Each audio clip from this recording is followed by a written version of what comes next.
أعوذ بالله من الشيطان الرجيم بسم الله الرحمن الرحيم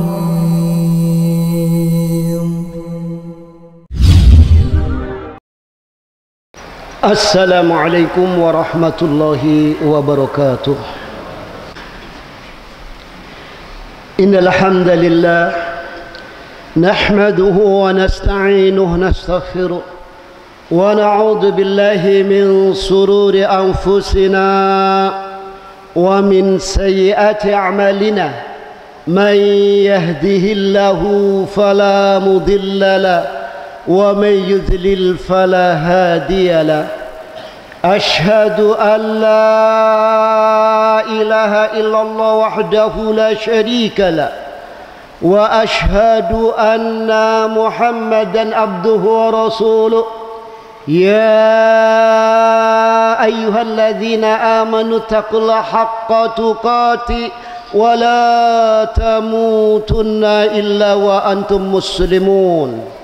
يا أيها الناس اتقوا ربكم الذي خلقكم من نفس واحدة وخلق منها زوجها بث منهما رجالا كثيرا ونساء واتقوا الله الذي تساءلون به والأرحام إن الله كان عليكم رقيبا.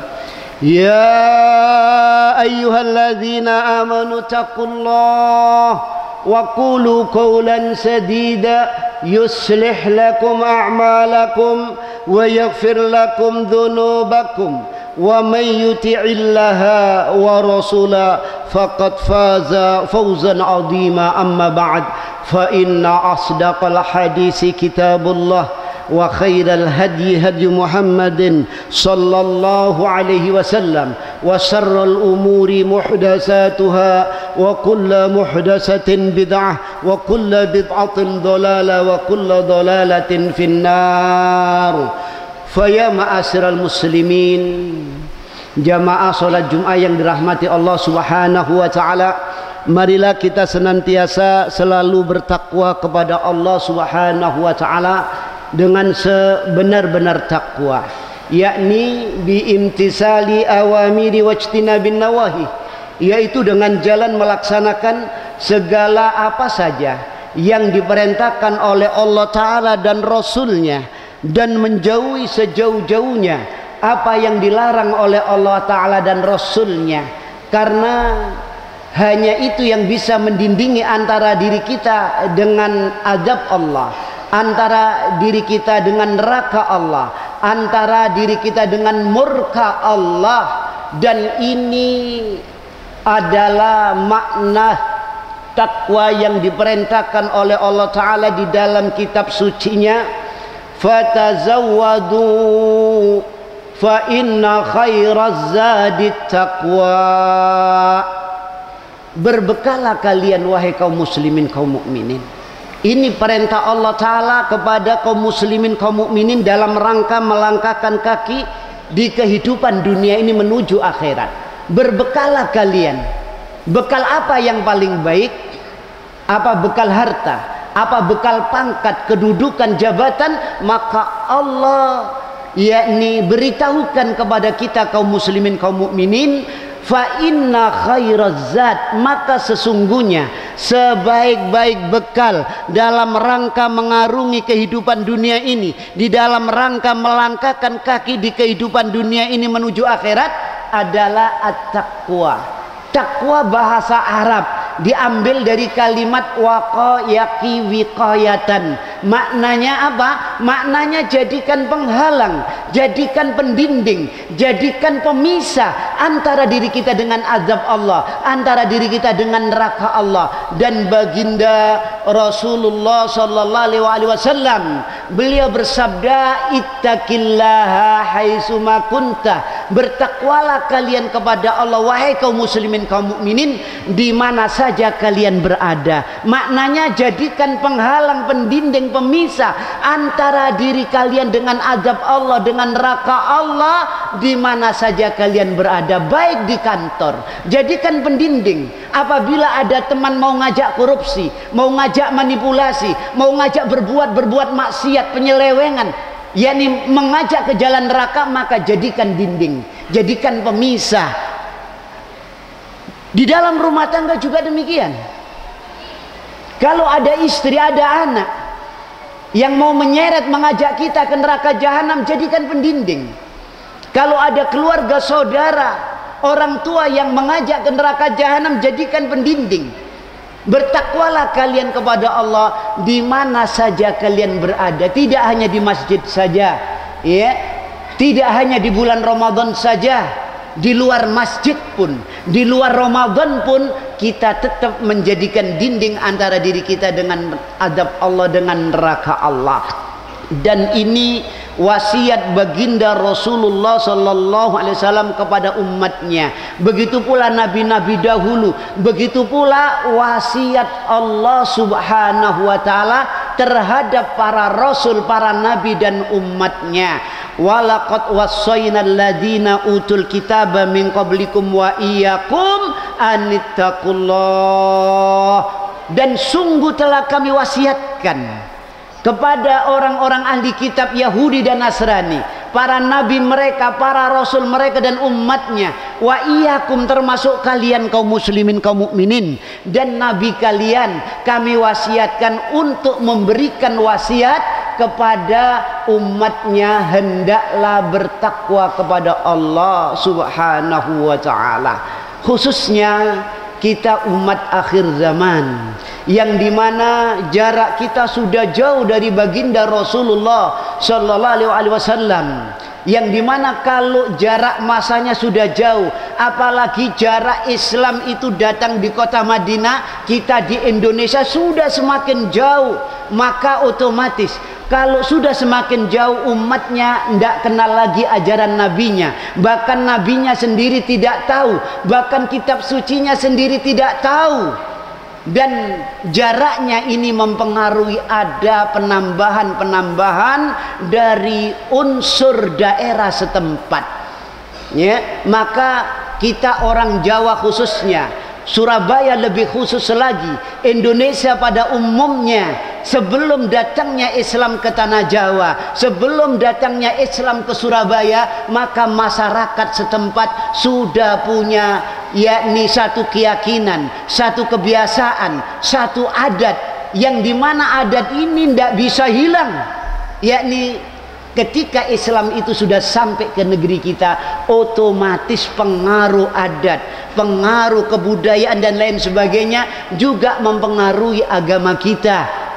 Ajaran yang diajarkan oleh Rasulullah tidak asli lagi, maka Rasul Sallallahu Alaihi Wasallam sudah ingatkan di dalam nubuahnya, di dalam berita-berita kenabiannya, yang dimana Rasul ceritakan sesuatu yang belum terjadi yang akan menimpa umat ini, yakni baik berupa bencana dan lain sebagainya.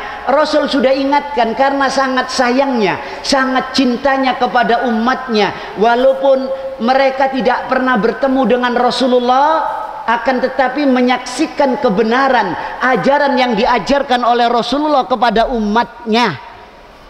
Rasul bersabda, bada'al islamu ghariban wa sayaudu ghariban kama bada'. Islam pertama kali datang di kota Mekkah, dianggap asing oleh masyarakat musyrikin Quraisy Mekkah. Wa sayaud, dan akan menjadi ghariban, asing lagi. Pakai kalimat sintanfis, akan dalam tempo yang dekat akan kembali menjadi asing lagi, kama bada, sebagaimana asal permulaannya. Jadi nanti kalau sudah Islam sudah merambah ke penjuru dunia, di situ ada Islam dan kaum muslimin, maka umat Islam akan menganggap asing lagi ajaran Islam, ajaran yang dibawa oleh Rasul, yang disampaikan kepada para sahabat, yang diterima para sahabat dari Rasulullah Shallallahu Alaihi Wasallam, dianggap asing lagi. Maka Rasul katakan, fatuba lil ghuraba, berbahagialah orang-orang yang asing. Sahabat kaget.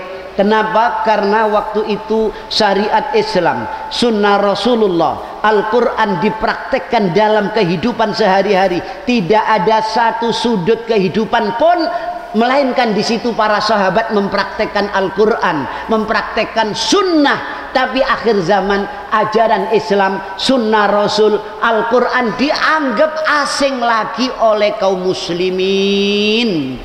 Ya, sehingga Rasul katakan fatuba lil ghuraba, berbahagialah orang-orang yang asing.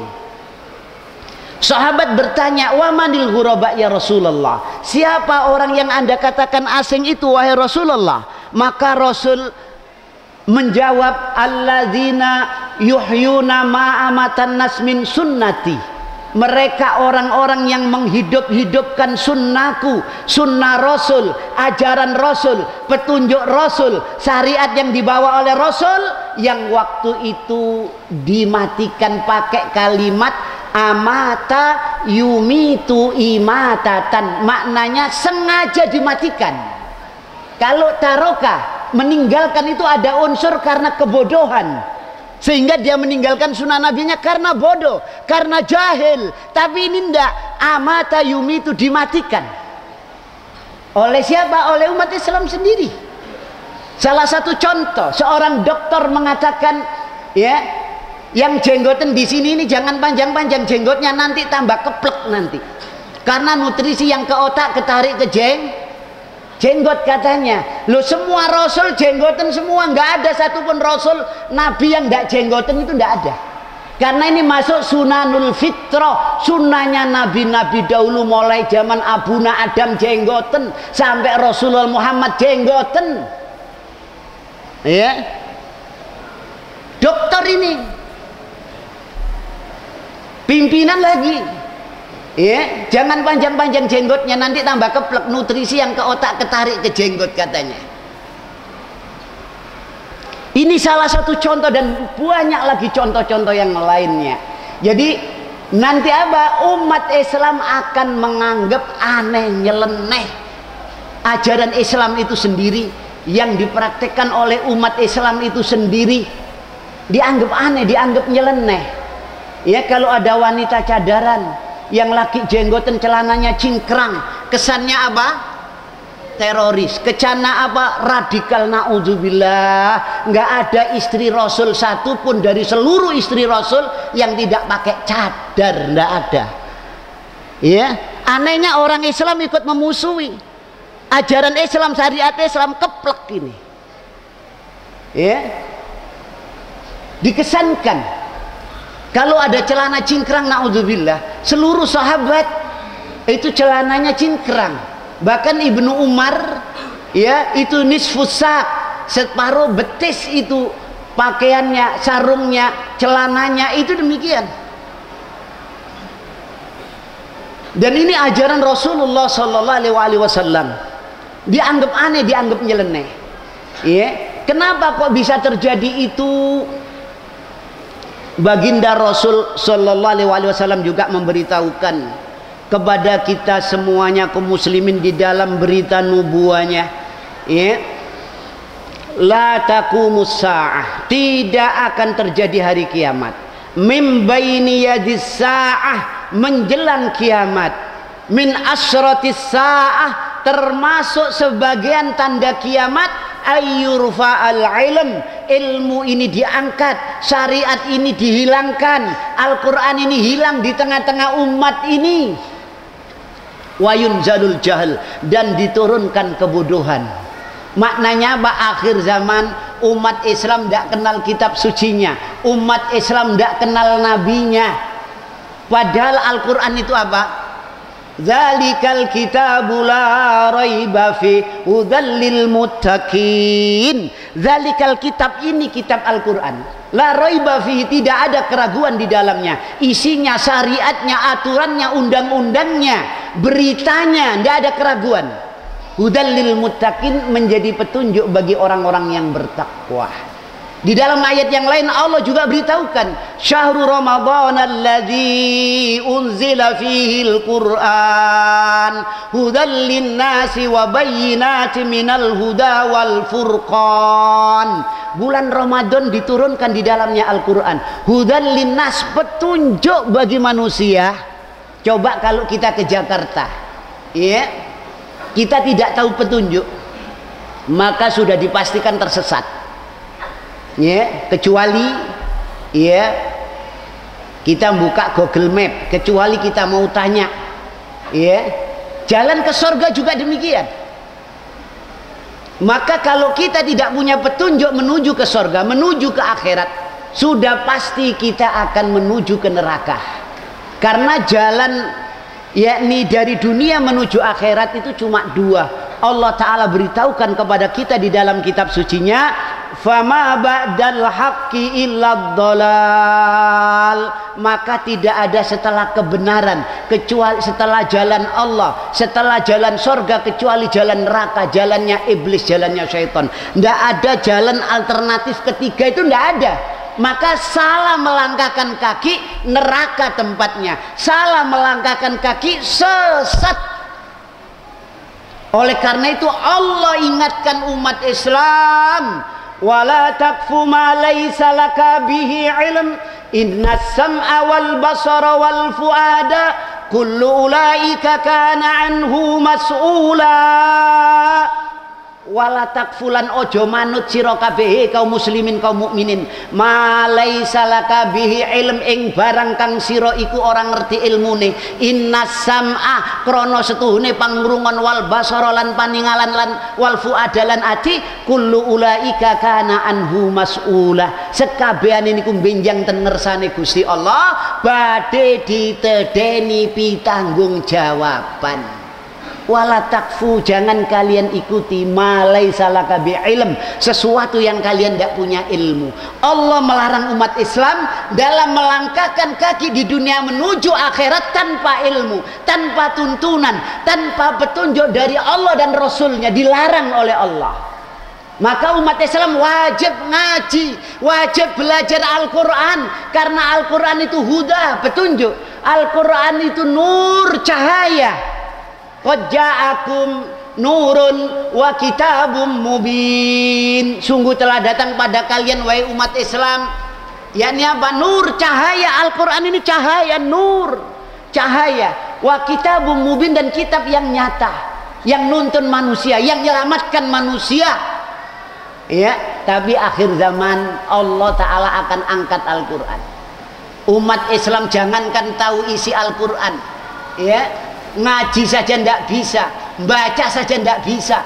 Dari 80% umat Islam Indonesia yang bisa ngaji berapa persen? Sudah tidak bisa baca Quran, tidak mau hadir ke majelis taklim, tidak mau ke majelis ilmu, mendekati para ulama untuk tanya kepada para ulama, tidak tahu kitab sucinya. Ini Rasul sudah ngasih tahu ketika beliau masih hidup, nanti umatku kayak gini, tidak paham kitab sucinya, tidak paham ajaran nabinya. Maka kalau sudah demikian ilmu ini diangkat, bahkan ada seorang sahabat yang bertanya, ya Rasulullah, kaifa yadhabul ilm wa nahnu naqra'ul Quran? Ya Rasulullah, bagaimana Al-Quran ini bisa diangkat oleh Allah, ya, bisa dihilangkan oleh Allah, sedangkan kami ini menghafal Al-Quran. Wa yuqra'uhu abnauna, anak kami pun menghafal Al-Quran. Wa yukri'u abnauna abna'ahum, dan anak kami pun memerintahkan anaknya, cucu kami untuk menghafal Al-Quran. Kami, anak kami, cucu kami semua menghafalkan Al-Quran. Kok Al-Quran bisa hilang di tengah-tengah umat ini? Rasul jawab, ya Ziyad, in kuntu la araka min afqahir rajul bil Madinah. Wahai Ziyad, aku ini memandang kamu sebagai orang yang alim di kota Madinah ini. Awalaisa indahumul yahud wan nasara Taurat wal Injil. Wahai Ziyad, bukankah di sisi Yahudi dan Nasrani ada Taurat, ada Injil? Fama tughni anhum syai'a. Maka Taurat dan Injil itu sama sekali tidak bisa memberikan manfaat kepada mereka. Taurat tidak bisa memberikan manfaat kepada Yahudi. Maknanya tidak bisa memberikan manfaat, tidak bisa jadi petunjuk, tidak bisa jadi cahaya, tidak bisa menjadi al-furqan, pembeda antara yang hak dan yang batil. Begitu pula Injil bagi Nasrani, tidak bisa menyatukan umat Nasrani, terpecah belah. Ya. Tidak bisa menjadi cahaya bagi orang Nasrani, tidak bisa menjadi petunjuk, bahkan banyak menyesatkan ke neraka. Nanti Al-Quran ini ya juga demikian di hadapan kaum muslimin. Al-Quran nanti tidak bisa jadi petunjuk, Al-Quran nanti tidak bisa menjadi nur cahaya, Al-Quran tidak bisa menjadi furqan, pembeda antara yang hak dan yang batil, halal dan haram di hadapan umat Islam. Kenapa? Apa yang terjadi? Karena memahami Islam keliru, salah. Al-Quran ini bahasanya mujmal, bahasanya umum, tergantung siapa yang nafsirkan, tergantung siapa yang nerjemahkan, tergantung siapa yang giring. Kalau Al-Quran dan Sunnah Rasul diterjemahkan oleh orang-orang liberal, jadi Islam liberal. Ya, itu. Dia pakai dalil Quran, dalil Sunnah, tapi diterjemahkan lewat falsafah liberal. Akhirnya menganggap agama sama, agama benar semuanya. Ya, padahal kalau ada pendeta Nasrani kita tanya, Pak, pendeta yang paling benar apa? Dia akan jawab Nasrani. Kalau ada orang Buddha yang alim kita tanya, agama yang paling benar, dia akan jawab Buddha. Ya, itu demikian. Kalau ada orang Hindu kita tanya, dia akan jawab Hindu yang paling benar. Ini ada orang mengatakan agama itu sah. Na'udzubillah, ini orang agamanya apa orang kayak gini ini? Kalau orang Muslim ditanya Islam yang paling benar, ya itu demikian. Islam yang paling benar. Jadi agama tidak sama. Jadi jangan disamakan.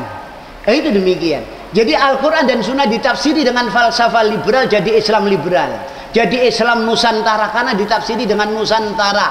Ya, Al-Quran dan Sunnah ditafsiri dengan falsafah kejawen, jadi Islam kejawen. Ada Sabto Darmo, ada Darmo Gandul Gatul Lucu, Mekah di Mekakah, naudzubillah. Syariat tidak bisa bilang syariat ain, tidak bisa orang Jawa ngain. Syariat syaringat nek saring jengat, naudzubillah. Ya, itu demikian. Al-Quran dan Sunnah ditafsiri dengan falsafah sosialis, jadi Islam sosialis. Oleh karena itu Rasul ingatkan kaum muslimin, kaum mukminin, mayya isminkum fasayara ikhtilafan katsira. Barang siapa wahai umat Islam nanti yang hidup setelahku nanti akan menyaksikan satu persilang sengketaan yang banyak, akan menyaksikan satu perselisihan yang banyak antar umat Islam, saling menohok satu dengan yang lainnya. Ya, bahkan saling mengkafirkan, saling membunuh satu dengan yang lainnya.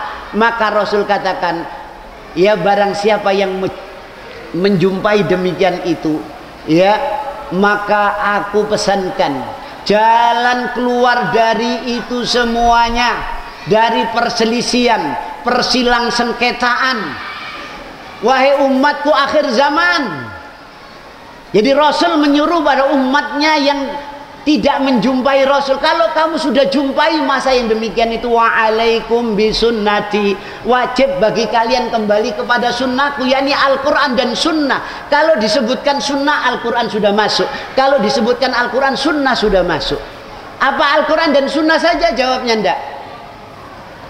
Wa sunnatil khulafair rasidin al-mahdiyyin, dan sunnahnya Abu Bakar, Umar, Utsman, Ali secara khusus. Secara umum ma'ana alaihi wa ashabi, orang yang berjalan di atas sunnahku dan sunnahnya para sahabatku radhiyallahu anhum ajmain. Maknanya apa? Maknanya di dalam memahami Al-Quran dan sunnah, kembalikan kepada pemahaman sahabat. Bagaimana sahabat menerima Islam dari Rasul yang masih murni, yang masih asli, belum tercampur filsafat, belum tercampur adat, belum tercampur khurafat dan takhayul. Karena masa sudah jauh, ya, akhirnya Islam tercampur filsafat. Jarak sudah jauh, bercampur dengan takhayul, khurafat, bid'ah. Jadi kalau meninggalkan bid'ah seolah-olah meninggalkan sunnah. Ya, kalau tidak lakukan seolah-olah meninggalkan sunnah Rasul. Coba kalau tidak percaya, kalau ada keluarganya yang meninggal tidak pakai 1 hari, 7 hari, 40 hari, 100 hari, ya, nanti apa komentar tetangga? Ngosok koyok kewan naik digelundung no. Padahal Rasul tidak pakai begitu, sahabat tidak pakai begitu, Imam Ahmad, Imam Malik, Imam Syafi'i, Hanafi tidak ada begitu para ulama-ulama. Ya, seolah-olah meninggalkan sunnah. Perkara bid'ah ini ditinggalkan seolah-olah meninggalkan ini yang terjadi di tengah-tengah kita. Karena umat sudah tidak kenal ajaran nabinya, karena umat salah di dalam memahami Al-Quran dan sunnah. Kalau kita tanya setiap kelompok organisasi, setiap golongan apa pegangannya, mereka akan jawab Al-Quran dan sunnah, apapun organisasinya, apapun kelompoknya. Ya, kalau ditanya Tuhanmu siapa? Allah, sepakat semuanya. Nabimu siapa? Muhammad, sepakat semuanya. Kitab sucimu apa? Al-Quran, sepakat semuanya. Kiblatmu apa? Baitullah, sepakat semuanya. Tapi faktanya berbeda satu dengan lainnya. Maka apa yang disabdakan Rasul terjadi saat ini. Maka Rasul amat sayang cintanya kepada umat ini, ngasih jalan keluar. Tergantung kita mau ndak ngikuti jalan Rasul dan jalannya para sahabat radhiyallahu anhum ajmain. Jadi maknanya apa? Kalau ada sesuatu pendapat baik itu datangnya dari organisasi kita sendiri, kita timbang cocok enggak dengan apa yang diajarkan Rasul ke sahabat, diterima sahabat dari Rasul. Kalau ada kiai kita, ustadz kita ngajarkan sesuatu, ditimbang juga cocok enggak, karena ini akhir zaman. Ya, akhir zaman kita enggak kenal. Ya, yang hak dari yang batil itu kita enggak tahu. Maka kita timbang, walaupun organisasi kita, walaupun partai kita, ya, walaupun kiai kita, ustadz kita, tetap kita timbang cocok enggak dengan ajaran yang diajarkan Rasul ke sahabat, yang diterima sahabat dari Rasul. Ya, kalau enggak ada tambahan dari sang ustadz atau dari organisasi atau dari kelompok-kelompok itu, maka kita timbang biar murni Islam yang asli yang diajarkan Rasul ke sahabat, yang diterima sahabat dari Rasulullah sallallahu alaihi wasallam. Aqulu qouli hadza astaghfirullah li wa lakum.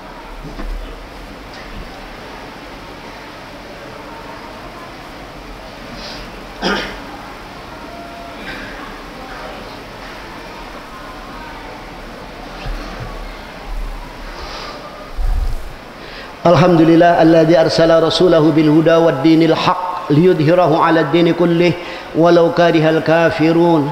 Asyhadu an la ilaha illallah wahdahu la syarika lah wa asyhadu anna Muhammadan abduhu wa rasuluh. Ya ayyuhalladzina amanu taqullaha haqqa tuqatih wa la tamutunna illa wa antum muslimun. Faya ma'asyiral muslimin jamaah salat Jumat rahimani wa rahimakumullah, usikum wa nafsi wa iyaya bitaqwallah faqad fazal muttaqun, kama qala Rasulullah sallallahu alaihi wasallam fi hadisi syarif, ittaqillaha haitsuma kunta wa adbi'is sayyi'atal hasanata tamhuha wa khaliqin nasa bi khuluqin hasanin. Faya ma'asyiral muslimin jamaah salat Jumat yang dirahmati Allah Subhanahu wa taala, sekali lagi marilah kita yakni menjalankan apa yang diperintahkan oleh Allah Ta'ala dan Rasulnya, dan menjauhi sejauh-jauhnya apa yang dilarang oleh Allah Ta'ala dan Rasulnya, karena itu satu-satunya jalan untuk kita bisa selamat yakni dalam melangkahkan kaki kita di dunia sampai akhirat, nggak ada jalan lain kecuali tunduk kepada Allah, tunduk kepada Rasulnya, melebihi ketundukan kita kepada siapapun juga yang ada di muka bumi ini, karena nggak ada kebenaran yang hakiki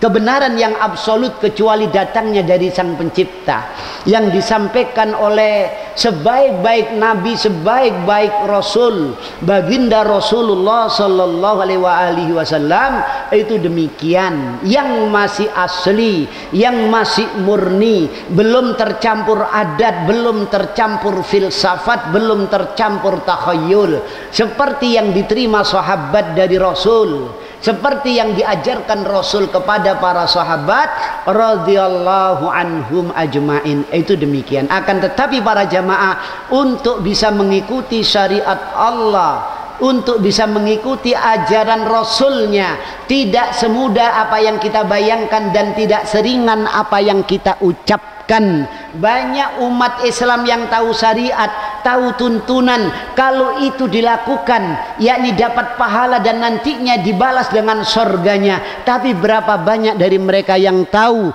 yang faham akan hal itu, tidak mampu melaksanakannya. Sebagaimana halnya banyak umat Islam yang tahu perbuatan maksiat, kalau itu dilakukan berdosa, nanti akan diadab di nerakanya, tapi mereka masih berkubang di dalam kemaksiatan, berkubang di dalam perbuatan dosa, dalam keadaan sadar kalau dia berbuat dosa. Kalau tidak percaya, la tu'akhidna in nasina aw akhtana rabbana wa la tahmil alaina isran kama hamaltahu alal ladina min qablina rabbana wa la tuhammilna ma la taqata lana bih wa'fu 'anna waghfir lana warhamna anta maulana fansurna 'alal qaumil kafirin. Allahumma arinal haqqa haqqan warzuqna ittiba'ah wa arinal batila batilan warzuqna ijtinabah.